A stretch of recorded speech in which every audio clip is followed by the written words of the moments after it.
안녕하세요. 저는 얼마 전 나쁜 인간들 소나기에서 겨우 벗어나 새로운 삶을 살고 있는 30대 중반의 평범한 여성입니다. 혹시 부전자전이라는 말 알고 계신가요? 그 아버지의 그 아들이라는 말인데 저의 전 남편도 전 시부랑 똑같았거든요. 살다 그런 이상한 부분까지 닮은 부자간이 있을 줄 몰랐지만 있긴 하더군요. 하긴 부모 자식 간이니 닮지 않은 게 더 이상하잖아요. 저도 돌아가신 제 어머니를 빼다 박았다는 이야기를 듣곤 했지만 전 남편에 비할 바가 아니더군요. 저는 남편과 만난 지 8개월 만에 결혼을 하게 됐어요. 그렇게 빨리 결혼한 건 제 개인적인 사정 때문이기도 했습니다. 어릴 때 아버지를 여의고 홀어머니 밑에서 동생과 함께 자란 저는 언제나 결혼에 대한 환상이 있었어요. 그리고 결혼식 때는 어머니의 병환 때문에 좀 서둘렀던 것도 있죠. 왜냐면 어머니가 돌아가시기 전에 꼭 결혼식을 올리고 싶었거든요. 어머니의 부탁으로 말입니다. 그러나 어머니도 결혼식 직전에 돌아가시는 바람에 결국 혼주석에는 외삼촌 부부가 앉게 되셨죠. 남편은 평범한 중소기업 직장인이었고 남편과의 만남은 조금은 특수한 편이었어요. 제가 일하던 피부 미용실 사장님의 아들이었거든요. 사장님이 저를 좋게 봐주셔서 결혼까지 갈 수 있었어요. 일하면서 만나게 된 그 남자는 착해 보였고 연애 중에는 제게 아주 잘했어요. 그게 다 계산된 것이라고는 상상도 못했지만요. 어쨌든 결혼하고 저는 행복한 결혼 생활을 꿈꿨는데 생각지도 못한 곳에서 그 행복은 조금씩 금이 갔어요. 제가 일하던 시어머니의 피부 미용실은 저와 시어머니 둘만 일하는 아주 작은 가게였어요. 하지만 동네 지인분들을 꽉 붙잡고 있는 매출이 잘 나오는 곳이었죠. 단골들이 많고 사랑방처럼 사람들이 모여 수다도 떠는 곳이 저희 피부 미용실이었어요. 그런데 아주 평범하기 그지없던 그날, 저와 시어머니의 눈을 의심할 일이 이 작은 가게에서 벌어지고 말았어요. 쾅 하는 소리와 함께 누군가가 들어왔어요. 미용 시술하고 있다가 깜짝 놀라 밖으로 나갔더니 제가 아는 얼굴 하나가 있었고요. 어머 아버님, 무슨 일이세요? 그래, 이 여편네 어디 갔냐? 예? 누구긴 여기 사장, 빨리 나오라고 그래. 앙칼진 목소리로 시어머니를 부르는 사람은 시부가 아닌 시부가 데려온 여자였습니다. 저는 처음에 무슨 빚쟁이인 줄 알았어요. 여자의 표정이 너무도 당당하고 몸싸움을 걸 것 같은 표정이라 순간 저도 당황했을 정도거든요. 무슨 일로 부르신 건지, 지금은 미용 시술 중이시라 나오시는 건 좀 그렇고 한 20분이면 끝나니까 기다려주시면. 20분?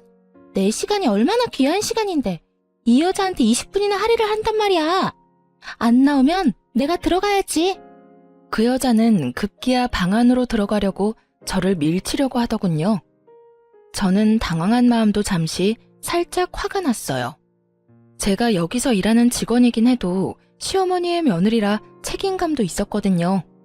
그런 상황에서 손님 다 떨어지게 만들 작정인지 다짜고짜 단골이 있는 곳에 들어가겠다는 말을 하니 열이 받아 저도 모르게 그 여자 앞을 가로막았어요. 무슨 일인지 모르겠지만 여기서는 안 돼요. 20분만 기다리세요. 야, 네가 뭔데 내 앞을 막아? 그래, 그년보다 너부터 작사를 내주지. 그 여자는 단정히 틀어먹은 제 머리를 쥐어뜯으며 육탄 공격에 들어갔습니다. 저도 참지만은 않았죠. 그 여자가 머리를 쥐어뜯으려 하길래 저는 그 여자 셔츠의 단추를 다 뜯어버렸어요. 옷이 뜯기니 당황한 여자가 제 손을 놓더군요. 머리는 산발이 돼서 우스꽝스러운 꼴로 시모와 손님이 들어가 있는 방문 앞을 지켰는데 밖이 영 소란스러우니 시모가 결국 손님에게 양해를 구하고 밖으로 나오더라고요. 그리고는 시부와 그 여자의 얼굴을 보더니 한숨을 푹 내쉬더군요. 도대체 여기가 어디라고 저 여자를 데리고 와? 당신 미쳤어? 돌았어? 생각이라는 게 있는 거야? 잘도 며느리가 있는 곳에 상간녀 데려와서 나 바람피는 시아버지요. 동네방네 소문내는 거야? 그제야 저는 그 여자의 정체를 알게 됐습니다. 시부의 상간녀, 그것이 저 여자의 정체였어요. 왜? 우리가 못 올 때라도 왔어? 그렇게 헤어져 달라는데 안 된다고 난리치고. 도대체 뭐가 문젠데? 왜 안 헤어지는 건데? 네가 이혼 안 해준다고 해서 내가 여기까지 온 거야. 그 이혼 때문에 여기까지 와서 행패야? 너네가 인간이야? 너네가 사람이 맞기는 하냐고. 정신 나간 것들. 불륜에 아무리 눈에 뵈는 게 없어도 적어도 인간답게는 굴어야 할 거 아니야. 너는 시아버지가 돼서는 며느리 직장에 와서 잘하는 짓이다. 어? 며느리가 너를 뭐로 보겠어? 여태껏 숨겼는데 고세를 못 참고. 다 필요 없으니 이혼이나 해줘. 아들은 이미 다 커서 우리가 있든 없든 상관없잖아. 미성년자도 아니고. 말 길게 섞지 마요. 경고하는데 당장 이혼 안 해주면 나 당신 미용실 매일 찾아와서 행패 부릴 거야. 각오하라고. 그렇게 한바탕 토네이도가 지나간 것처럼 두 사람이 사라지고 나서 결국 머리가 다 뜯긴 저와 정신과 마음이 너덜해진 시모, 그리고 영문도 모른 채 이 모든 일을 지켜봐야 했던 손님만이 남겨졌어요. 그런데 그 손님이 계산을 하며 그러시더군요. 저 여자 옆 동네 음식점에서 일하는 여사장인데 성격 대단하다고 소문났어.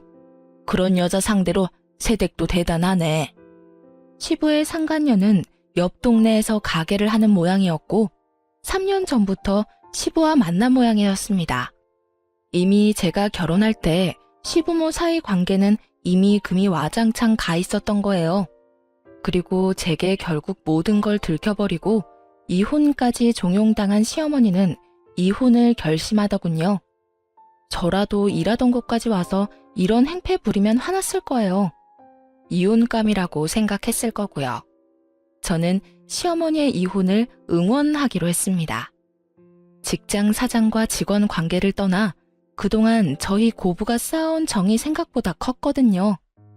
저희 어머니 돌아가시고 장례식이며 도움 주신 것도 다 시어머니였고 제 어머니 노릇해 주신 것도 시어머니였으니까요. 그런데 불똥은 아주 이상한 곳에서 튀었습니다. 시부모의 이혼 소송이 치열하게 진행 중인 어느 날이었어요. 오래된 사이에다가 얽힌 게 많을수록 이혼 소송은 길어진다는 걸 감안한다면 아주 극초기에 벌어진 일이었어요. 그날은 저와 남편이 매달 60만 원씩 적금했던 돈이 얼마나 모였는지 확인하려고 은행 잔고를 확인 중이었어요. 그런데 이게 무슨 일인지 그 안에 있어야 할 돈 2천만 원이 아주 깜짝같이 사라졌더라고요. 저는 너무 놀라 퇴근하고 집에 온 남편에게 물었어요. 여보, 우리 매달 적금하던 돈, 그 돈 다 없어졌어. 그거 우리 아버지 잠깐 빌려드렸어. 뭐? 아버님이 어디에 필요하신 건데? 그게, 잘 들어봐. 내가 제대로 설명해 줄게. 자, 우리 신혼집 명의가 누구로 되어 있지? 아버님 이름으로 되어 있지? 맞아. 사실 이번에 아버지가 연락 오셨거든. 어머니랑 이혼 소송하기 전에 우리 엄마가 그 상간녀 위자료 소송을 했대. 그게 판결이 났는데 결국 그 상간녀 쪽에서 우리 엄마에게 돈을 지급하라고 한 모양이야. 그래서 아버지가 연락 와서 돈을 좀 대신 내달라고. 뭐? 미쳤어? 그걸 우리가 왜 내줘? 한국말은 끝까지 들어보랬잖아. 자, 진정하고. 그래서 아버지한테 내가 거래를 제시했지. 내가 그 돈을 드릴 테니 이 신혼집 명의를 내 이름으로 바꿔달라고. 뭐? 너 지금 그걸 잘했다고 나한테 말하는 거야? 잘 생각해봐. 자기야, 2천만 원에 내 집 마련할 수 있는 좋은 기회인데 어떻게 이걸 놓쳐? 아, 내 명의라서 그런 거야? 당신 지분도 아주 조금은 있는데? 그럼 내가 2천만 원 중에 1,000만 원은 나중에 돌려줄 테니까 그냥 내 이름으로 해주면 안 될까? 그 문제가 아니라고. 너 바보지? 왜 생각을 못해? 두 분 오래 사셨어. 그만큼 재산 분할할 것도 많은데다가 계산 방법도 어렵고. 시어머니가 여태껏 맞벌이 하면서 모든 집안일을 다 했으면 시아버지가 가져갈 재산보다 어머님이 가져갈 재산이 더 많을 수도 있다고. 거기다가 지금 일하는 사람은 시어머니잖아. 시아버지는 일도 안 하고. 그 상황에서 우리 집이 시어머니에게 재산 분할로 넘어가면 당신 어떡할 건데? 그때 되면 당신이 그 상간녀 위자료 내준 거 다 말짱 도루묵이야. 그때 돼서 그 돈 어떻게 받을래? 돌려달라고 말은 할 수 있겠어? 제 말에 남편 얼굴이 사색이 되더군요. 설마 그렇게까지 되겠어? 으이그, 그건 아무도 모른다고. 아버님이 돈으로 지불 가능하면 모를까. 현금 융통 안 되면 당연히 부동산으로 지급하게 될 수도 있지. 그제야 남편은 똥 됐다는 얼굴로 저를 바라보며 제게 묻더군요. 그럼 어떡하지? 그걸 나한테 물으면 어떡해. 당신이 아버님한테 물어봐. 도대체 언제 줬는데? 일주일 전쯤. 벌써 어머님한테 들어갔을 수도 있겠는데? 결국 남편은 똥 마려운 개처럼 빙글빙글 제자리에서 돌다가 바로 시아버지에게 전화를 걸었습니다. 아버지, 저예요. 혹시 제가 빌려드린 그 2천만 원 있잖아요. 그거 혹시 다시 돌려주실 생각 없으세요? 제가 가만히 생각해보니 제 와이프랑 같이 모은 돈인데 상의도 없이 써버린 것 같아서요. 그거 중요하게 쓸 곳이 있는 돈이라고 했는데. 야, 줬던 걸 왜 다시 뺏어? 이야기 다 끝난 거 아니냐? 그 돈 주는 대신에 아파트 명의 바꿔주겠다고 했잖아. 너 전화 잘했다. 너 돈 더 남은 거 좀 있냐? 예? 아니, 우리 이쁜이 위자료 말고 내가 내야 할 위자료도 생길 것 같다고 우리 쪽 변호사가 그러잖아. 내가 바람 피웠다는 이유로. 바람이 아니라 사랑인데 그걸 꼭 이런 식으로 표현하는데. 어쨌든 그것 때문에 내가 돈을 주긴 해야 한대. 그걸 네가 내줘야겠는데? 솔직히 내가 너무 손해보는 거 아니냐? 그 돈의 아파트면 진짜 너만 이득이지. 스피커폰으로 들려오는 시부 목소리에 남편은 말문이 막히고 저는 열이 받았어요. 저는 남편 전화를 획 뺏어서 말했죠. 아버님, 저 며느리예요. 남편이 저 몰래 그 돈 쓴 것 같은데 다시 돌려주세요. 저희 그 돈 쉽게 모은 거 아니고 써야 할 것도 있어요. 시끄럽다. 이미 다 끝난 일이야. 어디 남편이 한 일에 여자가 끼어들어서 일을 망치려고. 너도 네 시모처럼 되면 큰일 나. 여자는 자고로 남자에게 나긋나긋한 게 맛이다. 그렇게 남편 잡고 살면 너희 시모꼴 나는 거야. 알겠냐? 시부는 제 말을 들을 생각도 하지 않은 채 전화를 뚝 끊어버리더군요.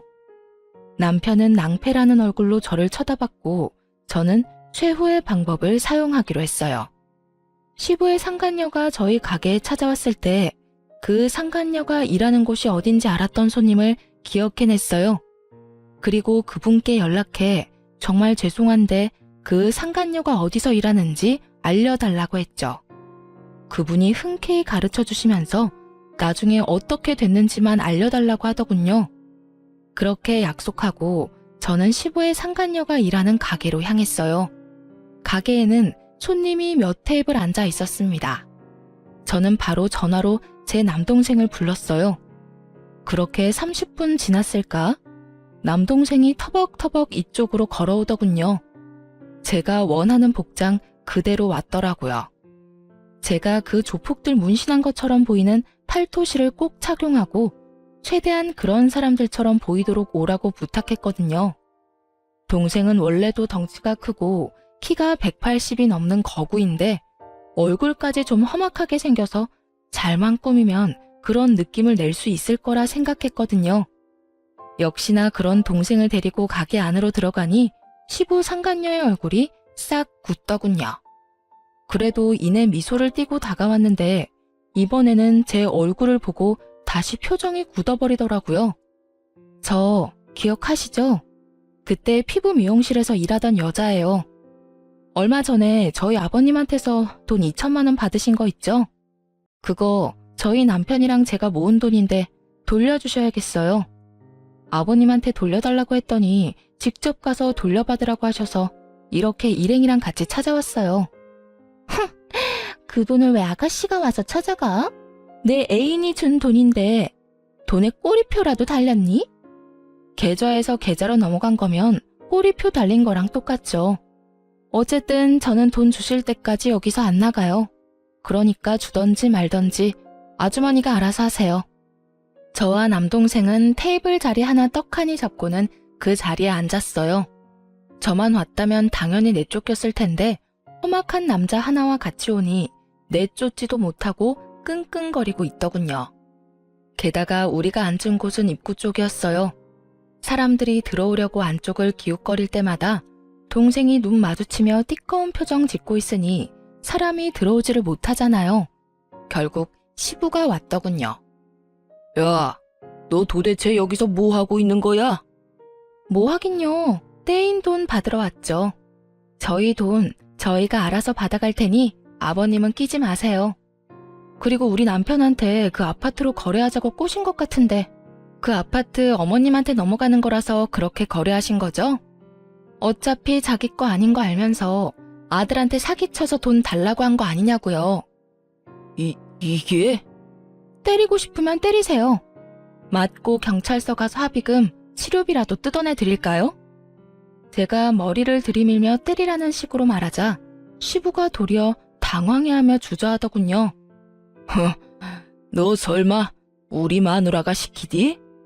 어머님은 아무것도 모르시고 저는 제 돈 찾으러 온 것뿐이에요. 그 2천만 원 중에 1,000만 원은 제 돈이거든요. 그러니까 아버님이 도와주실 거 아니면 가세요. 제가 알아서 받아갈 테니까요. 그리고 시간이 오래되면 오래될수록 이 가게 사장님 소문이 아주 잘 나겠죠? 그 말 한마디에 그 시부와 상간녀는 항복을 선언했습니다.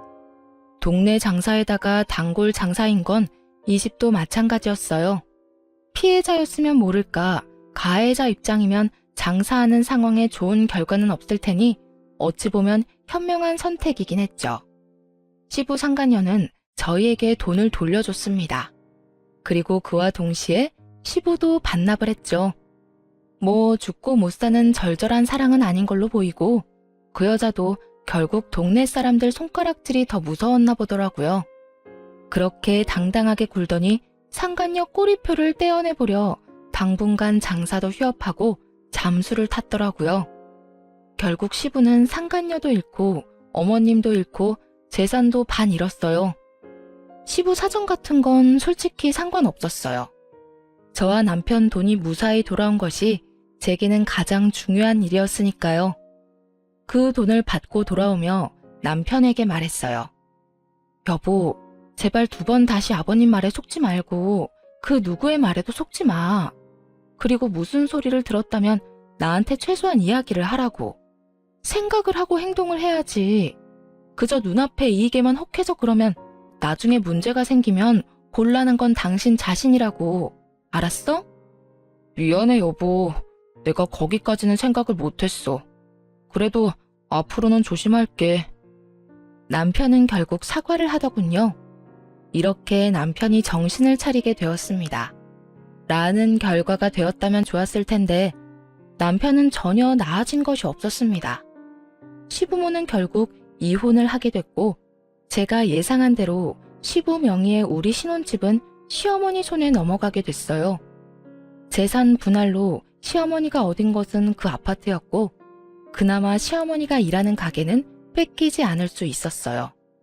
시부는 본인이 살고 있는 집에 대한 소유권만 가졌죠. 그것에 불만이 엄청 많았다고 하더군요. 하지만 저는 그렇게 생각하지 않았어요. 잃은 건 시어머니가 더 많았거든요. 시어머니가 잃은 건 건강이었죠. 시부와 상간녀 그리고 직장까지 진격한 그 2사람의 행패 때문에 시어머니는 이혼하는 과정 내내 스트레스에 시달려야 했어요. 매일 머리가 아프다고 하는 데다가 위장병으로 식사도 제대로 못하다 보니 몸에 변화가 생기긴 하더군요. 아니면 이미 오래전부터 있어 왔을 수도 있고요. 결국은 소화가 안 되어 찾은 병원에서 위암 진단을 받고 병원에 입원하게 되셨어요. 시부 집에서 나오면서 살 곳도 마땅찮아서 그간 저희 집에서 지냈는데 결국 그 뒤로 암에 걸렸다는 진단을 받는 바람에 병원 신세를 지게 되셨어요. 저는 그런 시어머니가 안쓰러워 일을 하며 수발을 들었습니다. 저는 여전히 시어머니의 피부 미용실에서 일했지만 시어머니가 일을 하실 수 없어 시어머니의 허락하에 다른 직원을 구해서 같이 일을 하고 있었어요. 그리고 그 직원에게 가게를 맡긴 날에는 시간을 내서 시어머니의 병간호를 하러 병원을 자주 찾았어요. 그리고 제게는 운명과도 같았던 그날이 다가왔죠. 그날도 저는 시어머니에게 가기 위해 일찍 일을 마감하고 직원에게 다음 시간에 있을 예약 손님 인수인계 중이었어요. 그런데 쾅 하고 누가 문을 열고 가게로 들어오더군요. 처음 보는 여자였어요. 처음에는 저희 가게에 새로 온 손님인가 싶어 웃는 낯으로 맞이했죠. 안녕하세요. 여긴 어떻게 오셨나요? 이효준 씨 와이프가 둘 중에 누구예요? 얼굴도 모르는 여자의 입에서 튀어나온 남편의 이름에 저는 표정이 급 굳어지는 걸 느꼈습니다. 그리고 설마 하며 말했죠. 제가 이효준 씨 와이프 되는 사람인데 그러는 그쪽은 누구세요? 갑자기 왜 여기 와서 남의 남편 이름을 들먹여요? 좋은 말이 나올 리가 없었습니다. 저는 그렇게 정체불명의 여자에게 한 소리 쏘아 붙였어요. 아, 당신이 그 사람 와이프야? 내가 할 말이 있어서 여기까지 왔는데 그 사람이랑 빨리 좀 헤어져 주면 안 될까? 그 사람 나랑 결혼하기로 약속했거든. 그런데 매번 당신이랑 이혼이 무산되는 바람에 결국 내가 여기까지 왔어. 도대체 이혼은 왜 안 해주는 거야? 마지막 말을 듣는 순간 이건 데자부인가 하는 생각에 온몸에 소름이 싹 돋았어요. 1년 전, 딱 1년 전이었어요.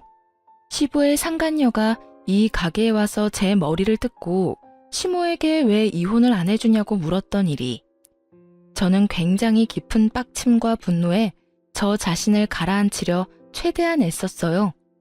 그런 제 모습을 어떻게 받아들인 건지 그 여자가 웃으며 저한테 그러더군요. 왜? 체념이라도 했어? 내가 찾아올 줄은 몰랐지? 그 사람이 바쁘니 내가 온 거야. 그러니까 이런 험한 꼴 보기 싫으면 오늘 내로 그 사람이랑 헤어진다고 말하고 빨리 절차 밟아. 아, 상간녀 위자료 소송 걸어도 상관없어. 어차피 그 남자가 낼 건데 뭘. 야, 이 정신 나간 여자야. 네가 뭔데 우리 부부 사이에 이혼을 해라 마라 결정하고 난리야. 부부는 그 사람이랑 내가 부부야. 법적으로 엮여있는 부부. 아무것도 아닌 어중이 떠중이 같은 년이 입만 살아서는 나불대고 난리야. 말이면 뭘 못해? 근데 어쩌냐? 나는 남편한테 이혼의 이자도 들어본 적이 없는데 이혼도 너 혼자만의 착각 아냐? 뭐? 너 말 다 했어? 그 사람이 너 같은 여자랑 사는 게 얼마나 힘든지 나한테 매일같이 이야기했어. 너 따위는 껍데기일 뿐이고 내가 진짜 그 사람 사랑이라고. 그러니까 넌 자격이 없다는 내 말 못 알아들어? 막말로 네가 이혼하자고 하면 내가 이혼을 왜 해야 해? 남편이 아무 말도 없으면 나는 아무것도 안 할 거야. 너 같은 년 말 듣고 이혼까지 해? 돌았니? 그 이야기 하고 싶으면 지금 당장 남편 데려오던지. 결국 씩씩거리던 상간녀가 남편에게 전화를 하더니 30분도 안 되어 남편이 헐레벌떡 저희 가게로 뛰어왔어요.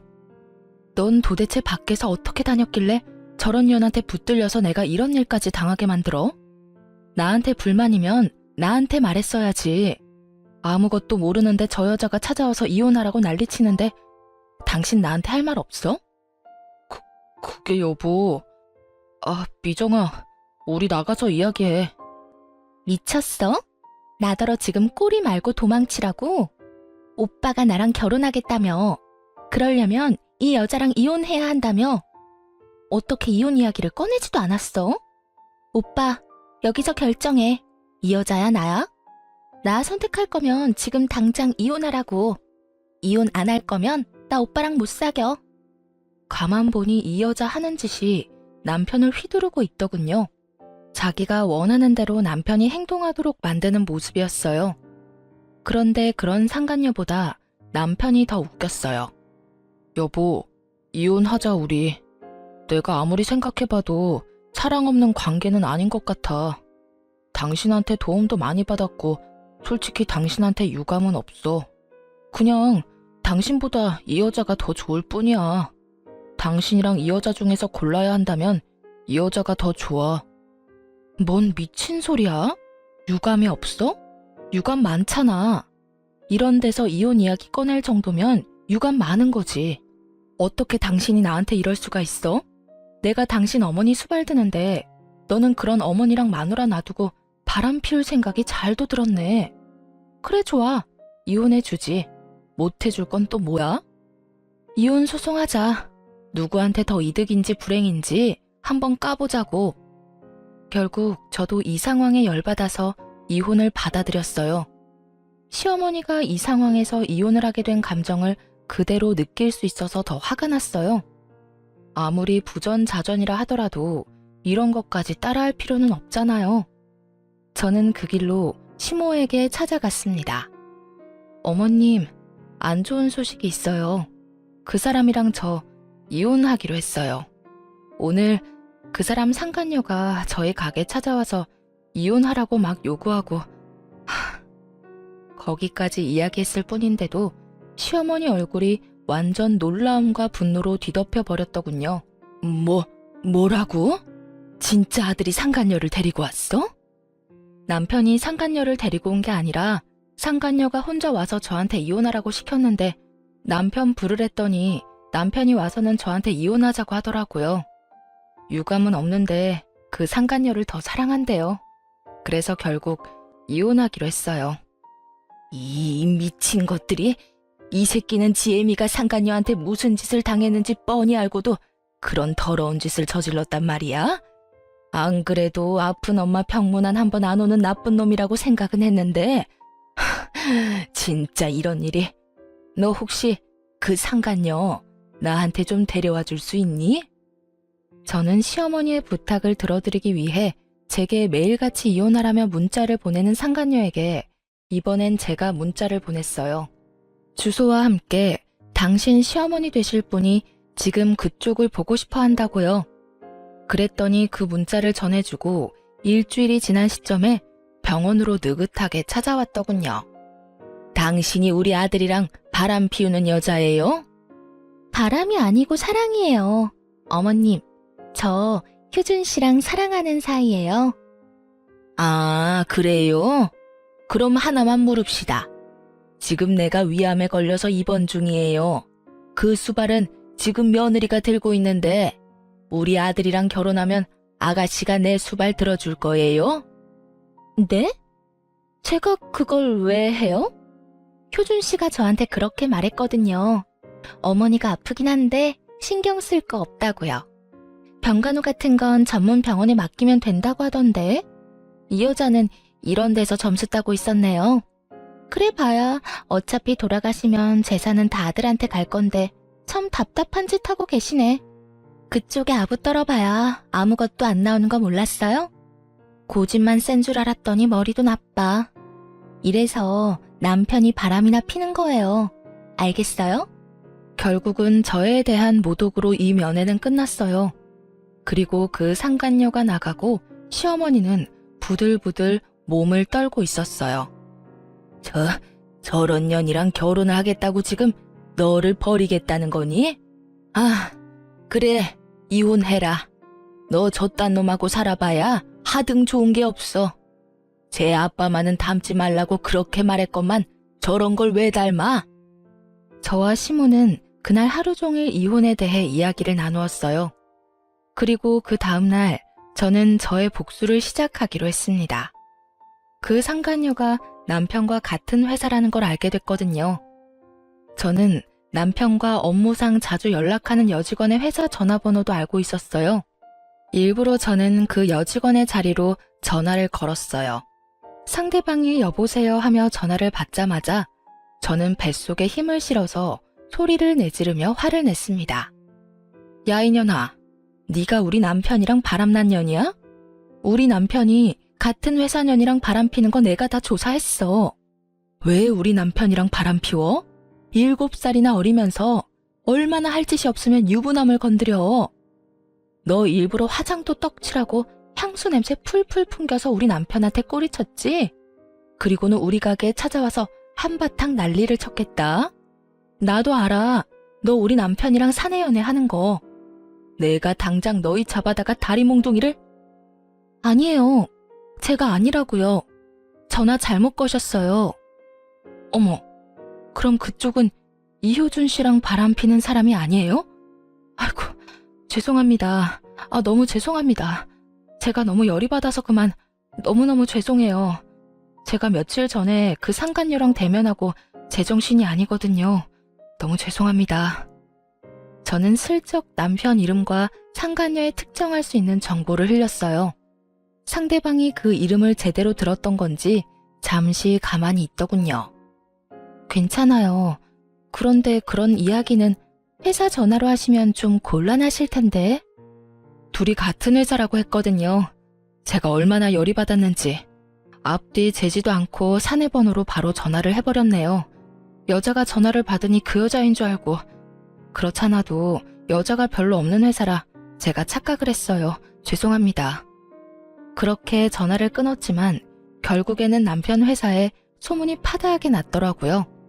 그 전화를 받으신 분이 제 기대에 부응해서 여기저기 소식을 부지런히 알려주신 모양이었어요. 결국 남편이 그 회사 직원이랑 바람을 핀다는 것이 알려지게 되고 유독 친밀하게 지냈던 상간녀의 이름이 자연스레 거론되며 두 사람 다 회사를 그만두게 되었어요.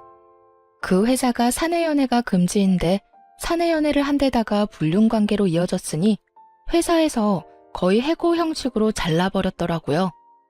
상간녀는 제 전화 한 통으로 회사에서 잘리게 됐다는 거에 약이 오를 대로 올라 저희 가게로 와서 다시 행패를 부렸어요.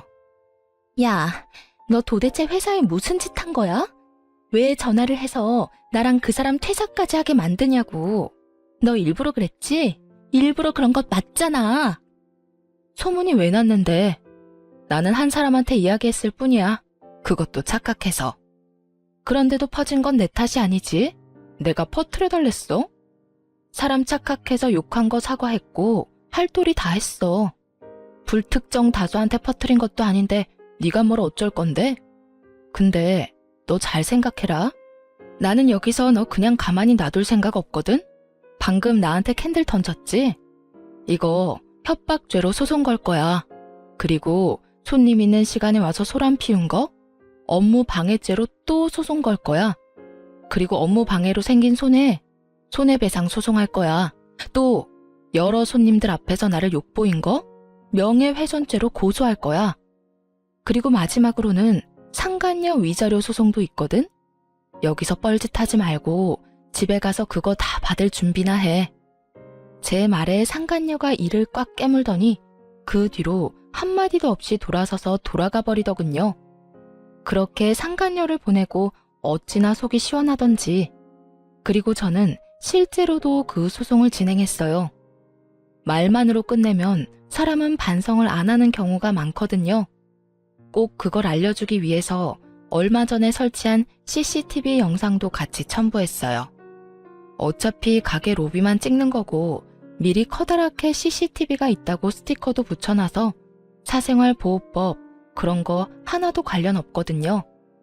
나중에 알아보니 상간녀는 거기서 퇴사하고 나서 소문이 너무 안 좋게 났던 탓에 동종 업계로는 취직이 안 되는 모양이더군요. 경력 다 버리고 콜센터에 계약직으로 취직했다고 들었으니 말이에요. 다른 사람의 악성 민원으로 감정 노동에 시달리고 있을 텐데 말 같지도 않는 말로 일반인을 분노케 한 장본인이 결국은 다른 이들의 분노를 고스란히 받고 있다니 참으로 속이 시원하더군요. 그리고 저에게 화를 내던 상간녀와 달리 남편놈은 퇴직금으로 제게 위자료를 지급하고 착실히 다른 곳에 취직을 했더군요. 그렇지만 급하게 취직하느라 급여는 예전보다 훨씬 적은 곳이었어요. 남편 놈이 왜 이렇게 쿨하게 구는지 저는 상간녀를 통해 대충 짐작하는 바가 있었습니다. 바로 시어머니 명의의 가게와 집, 그리고 시부 앞으로 되어 있는 시댁 아파트가 남편의 보험이었더라고요. 시모는 암치료 중으로 언제 죽을지 모르고 시부도 연세가 많아 곧 돌아가실 거라고 생각한 건지도 모르죠. 그렇지만 언제나 그렇듯 사람 일은 뜻대로 되는 게 하나도 없다는 걸 남편은 모르고 있었어요. 남편과 제게 이혼 판결이 떨어진 건 5개월이 지난 날이었어요. 그리고 그때부터 시어머니와 제가 뿌려놓은 씨앗을 고스란히 거둘 때였죠. 남편과 제가 이혼 확정된 것을 알게 된 시어머니는 헐값에 어머님의 피부 미용실을 제게 물려줬어요. 어차피 너한테 주려고 했던 거야. 그리고 지금 내가 아파서 일을 못하잖니? 네가 사장이 돼서 잘 이끌어준다면 내 마음이 더 편할 거야. 그리고 이렇게 이혼하고도 네가 나를 생각해주는데 내가 어떻게 너한테 아무것도 안 해줄 수가 있어? 그거야말로 인간의 도리가 아니지. 어머님, 그래도 이렇게 헐값에 파시면. 헐값이라니, 너 내 간병까지 해주지 않니? 늙은이 수발도 들고 일까지 도맡아 하는데 이건 헐값이 아니지. 결국 저는 시어머니의 성황에 그 가게를 물려받았고 대신 시어머니의 이름도 직원으로 넣어드렸어요. 언제고 다시 돌아오실 수 있도록 말이죠. 그리고 시어머니는 가게를 물려준 며칠 뒤 전 남편과 제가 살고 있던 신혼집마저 팔아버렸어요. 전 남편에게 말도 없이 팔았는지 전 남편이 병원으로 찾아왔더군요. 당신이 왜 여기에 있어? 아직도 시모 곁을 지키고 있는 게 이상해 보였는지 전 남편이 의아한 표정으로 묻더군요. 내 직원 내가 돌보는 게 뭐가 그렇게 이상해? 직원? 아, 맞다, 어머니. 어째서 이 사람한테 가게를 주신 거예요? 내 가게를 내 직원한테 물려준 건데 뭐가 이상하니? 아니, 이 사람 이제 저랑 헤어졌다고요. 아무 관련 없는 사람이잖아요. 왜 관련이 없어?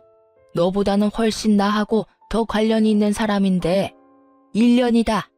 장장 1년 동안 너 나 입원한 병원에 코빼기도 안 비췄어. 네가 인간 새끼면 적어도 1년에 4번은 찾았어야지.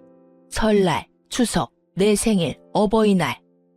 그런 아들놈이 1년 만에 찾아와서 하는 소리라고는 내 가게 내가 어디다 팔든 네가 신경 쓰지 마. 네 거 아니야. 그러면 아파트는요? 아파트도 왜 갑자기 팔아버렸어요?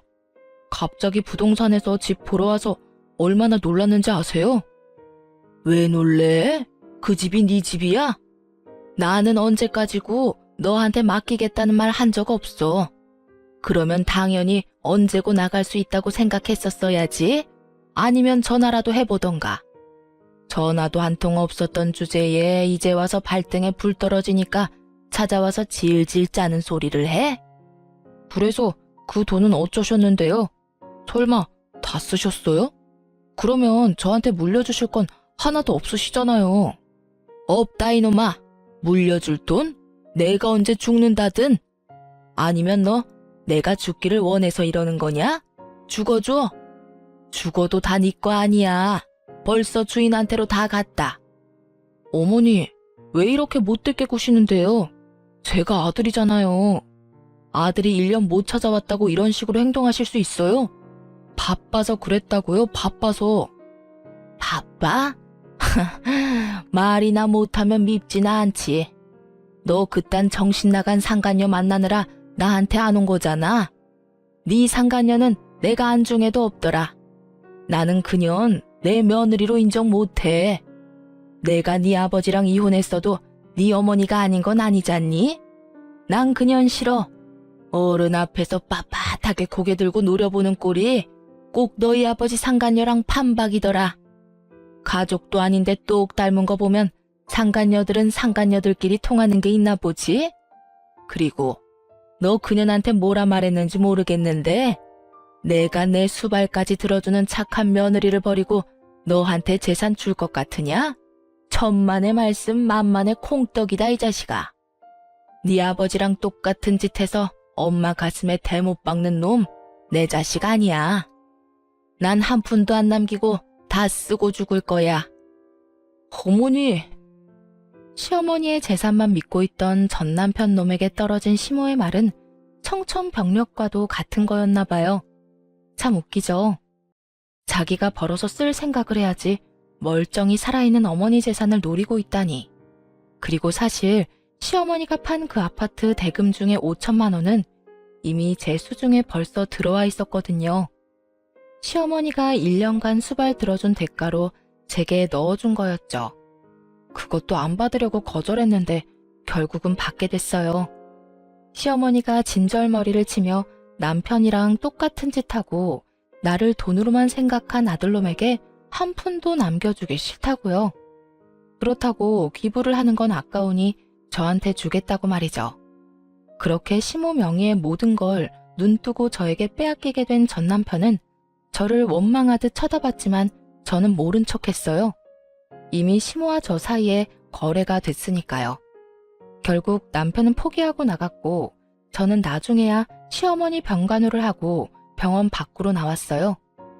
그런데 전 남편이 그 앞에서 떡하니 기다리고 있더군요. 무시무시한 표정으로 저를 노려보며 톡 쏘아붙이더군요. 당신 이거 노리고 우리 엄마 옆에 딱 붙어 있었어?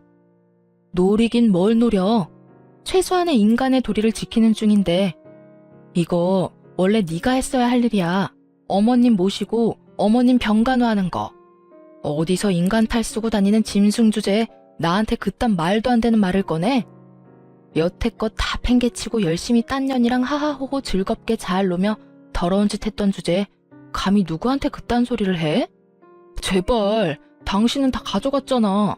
내가 위자료까지 깔끔하게 줬잖아. 그런데 왜 내가 가지고 있던 걸 다 가져가는 거야? 내가 가져간 게 아니라 나한테 오던데? 그리고 그 말 하기 전에 최소한 어머님 트라우마는 건드리지 말았어야지. 상간녀가 가게로 쳐들어온 경험이 한 번이면 몰라도 본인 병간호하는 며느리한테도 일어났다고 생각해봐. 나 같아도 진절머리가 나서 상간녀 절대 인정 못하지. 그 일 때문에 저렇게 화가 나신 거라고? 이미 두 사람 사이는 끝이 나셨는데 아직까지? 시아버지랑 똑같은 가해자 입장이니 당한 사람이 어떤 기분인지 모르지? 봐, 당한 사람은 끝까지 못 잊는 법이야. 어머님만 그런 줄 알아? 나도 마찬가지야. 나는 어머님보다 더하면 더했지 덜하진 않을 거라고. 그리고 상간녀한테 잘 이야기해줘. 내가 준 선물 받고 열심히 나한테 돌려주라고. 그게 무슨... 궁금해하는 전 남편 놈 남겨두고 돌아오는데 속이 다 시원하더군요. 지가 생각하던 계획을 하나하나 부셔놓으니 이제야 좀 마음이 편해졌어요. 그전까지 가슴속에 돌덩이 하나 얹혀진 듯 갑갑하더니 내게 저리 절절 매는 전 남편을 보니 10년 묵은 채증이 다 내려가는 기분이었습니다. 전 남편은 제가 마지막에 상간녀에게 한 말이 궁금했나 봐요. 그런데 그 다음날 저녁에 시어머니 병원에서 다시 마주쳤을 때는 그저께와 정반대로 울상이 돼서 저를 기다리고 있었죠. 당신 그 여자한테 무슨 소송을 그렇게 걸었어? 벌써 소식 들었어? 벌금이며 위자료 엄청 나왔지. 잘 됐네. 나도 혼자 살려면 걱정이었는데 이렇게 위자료 두둑히 챙기게 돼서 다행이고. 그 소송이 뭔지 알고 싶어? 내가 일하는 가게 와서 폐악질 부리고 손님들 앞에서 나 모욕하고 내게 물건까지 던진 위자료와 벌금이지. 그러게, 상간녀 관리를 잘하지 그랬어? 왜, 그 여자가 전화와서 자기는 상황이 안 되니 너한테 도와달라고 하디?